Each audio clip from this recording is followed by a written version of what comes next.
Students, today we will do the remaining part of the chapter the address. कल मैंने आपको बताया था कि बेटा यहाँ पर एक लड़की है जो एक महिला का एड्रेस ढूंढ रही है। ठीक है, तो यहाँ से स्टार्ट करते हैं। I regret I can not do anything for you. तो उस महिला ने कहा कि मुझे खेद है कि मैं तुम्हारे लिए कुछ नहीं कर सकती। जब लड़की वो दरवाजे पर आई थी उस महिला के। I have come here specially on the train, कि मैं यहाँ पर एक स्पेशल ट्रेन से यहाँ पर आई हूँ। लड़की ने कहा I wanted to talk to you for a moment, तुमसे मुझे कुछ बात करनी है कुछ देर के लिए। It is not convenient for me new, ये कहने लगी वो महिला कि ये मेरे लिए अभी तक सुविधाजनक नहीं है। सेड द वुमेन, महिला ने कहा। I can not see you, मैं तुमसे मिल नहीं सकती अनदर टाइम, यानी दूसरी बार फिर कभी मिलूँगी। शी नॉडेड, उसने सिर हिलाया एंड कॉशियसली, और सावधानीपूर्वक क्लोज द डोर, दरवाजे को बंद कर लिया।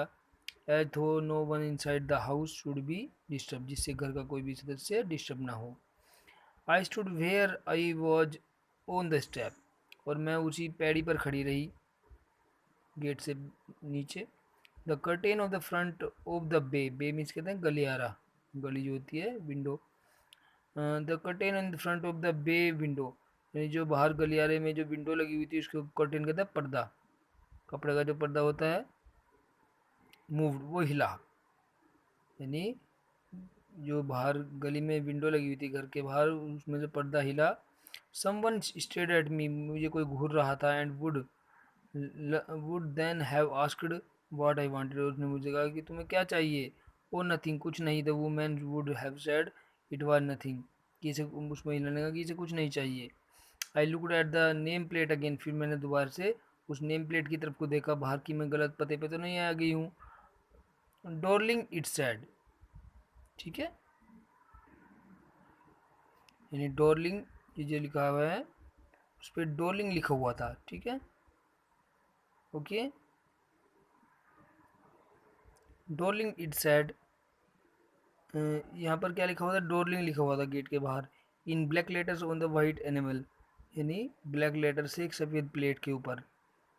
And on the jamb a bit higher a number 46, और क्या था, और द्वार के ऊपर जो किनारा था ना उसके ऊपर एक नंबर प्लेट पर क्या लिखा हुआ था, कमरा नंबर जो था number 46। As I walked slowly back to the station, और मैं धीरे धीरे जैसे ही वापस स्टेशन पर पहुंची। I thought about my mother, तो मुझे अपनी माँ की बात याद आई।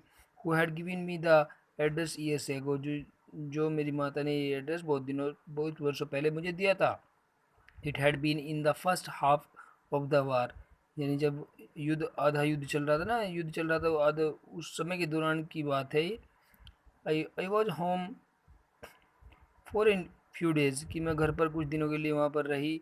And it struck me immediately that something or other about the rooms had change, तो मुझे ऐसा लगा जैसे कि मेरा घर कुछ बदल सा गया है, चेंज हो गया। आई मिस्ड वेरियस थिंग्स, यानी मैं बहुत सारी चीज़ें मुझे याद आ रही थी।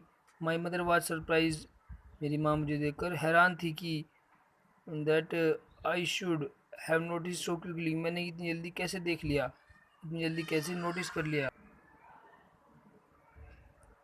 देन शी टोल्ड मी, तब उसने बताया अबाउट मिस डॉर्लिंग, यानी मेरी मम्मी ने मुझे मिस डॉर्लिंग के बारे में बताया। I had never heard of her, मैंने उसके बारे में कभी नहीं सुना था। But apparently she was an old acquaintances of my mother, लेकिन वो मेरी एक मेरी मम्मी की पुरानी जान पहचान वाली, जान पहचान वाली थी।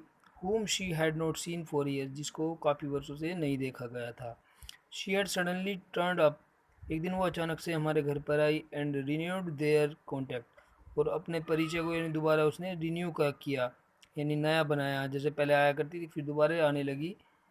Since then she had come regularly, और तब से वो डेली आने लग रही। Every time she leaves here and she take something home with her, यानी वो हर बार यहाँ पर आती थी घर पर हमारे, और कुछ ना कुछ वहाँ पे घर से लेके चली जाती थी। शेड माई मदर, मेरी माता ने मुझे बताया कि वह किसी भी समय में आ जाती थी और यहाँ से कुछ लेकर जाती थी। She took all the table silver in one go, यानी एक बार में वो सिल्वर के बर्तन भी लेके चली गई थी। And then the antique plates that hang there, और उसके बाद में फिर जो बहुत ही प्राचीन प्लेट रखी हुई थी वे भी जो लटकी हुई थी घर पर उनको भी ले गई थी वो। शी हैड ट्रबल लगिंग दो लार्ज वेसेस, यानी उसने क्या किया था कि जो बहुत बड़े बड़े गमले थे उनको भी उठा के ले गई थी वो। And I am worried she got it crick in her back from the crockery, और मैं बहुत उसकी मेरी माता ने कहा कि मैं चिंतित थी कभी उसको कोई क्रैक हो जाए, क्रिक है ना क्रिक, यानी थकान ना हो जाए उसकी बैक में, अकड़न ना हो जाए, वो जो सामान उठा के ले जा रही है वो महिला उसको। My mother shook her head pityingly, मेरी माता ने अपना सर को बहुत ही दया के साथ में हिलाया। I would never have dared ask her, मैं उससे कभी उसके बारे में फिर पूछने का साहस नहीं हुआ। She suggested to me herself, तो मुझे उसने माता ने उसके बारे में कुछ सजेस्ट किया। ओके स्टूडेंट्स, नेक्स्ट वीडियो में नेक्स्ट पार्ट करेंगे।